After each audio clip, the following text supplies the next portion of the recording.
Hi everyone, my name is Ed DeCosta and I am an executive coach with the Catalyst Associates. This is my video blog entry for Wednesday, January the 18th, 2012. The title of this post is Pardon the Interruption, and it has been inspired by a very rude telemarketing investment advisory service caller from just an hour or so ago. This man went from trying to sell me investment advisory services, asking me very rudely what my financial goals were. I don't even know who he is.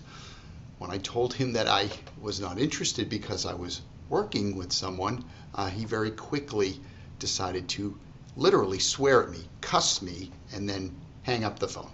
So I was inspired to create a post about phone etiquette. So don't do that. That should be obvious, and that's as bad as I think I've ever experienced it. So here's just a couple of quick pieces of advice, guidance, if you will. You probably know all of them, but one or more might be helpful to hear again. So number one, with regard to texting, don't text or receive a text or read a text when you're speaking to someone. It's rude. If you get a phone call while you're speaking to someone, it's okay, I think, to look at it. And if it's an important call, apologize to the person that you're speaking with and say, this is an important call, this is my office, this is a family member, and they'll understand. But if you just don't acknowledge that it's rude and just pick up the phone and start speaking, I think it's rude.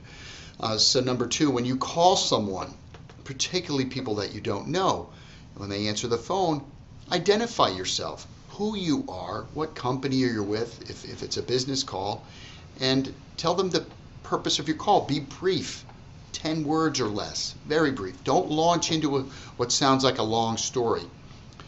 And then ask for permission to speak to them for a very short period of time, sometimes 2 or 3 minutes, about this subject, or to schedule a time that is more convenient. Because remember, you're interrupting them, and always be cognizant of that. When you are leaving a voicemail, again, speak clearly. Identify yourself, who you are, what company you're with. Give them the date and time of your call. Always remember to spell your name if it's an uncommon name. Spell out any email addresses if you leave an email address.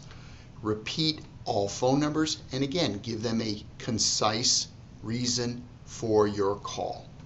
Always do that when you're leaving a voicemail. Now, if you're playing phone tag with someone, don't just say, tag, you're it, I'm returning your call.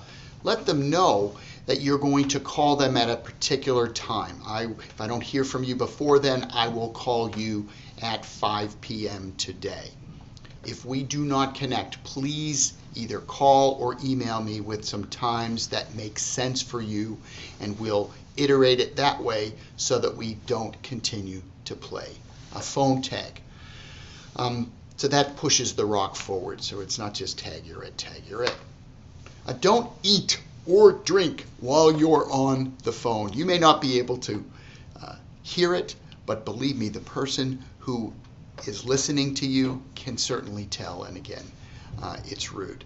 And then finally, do not talk on a cell phone when you're in line at the grocery store or any other public place when people are in close proximity to you. Now, if they're not in close proximity to you, that's fine.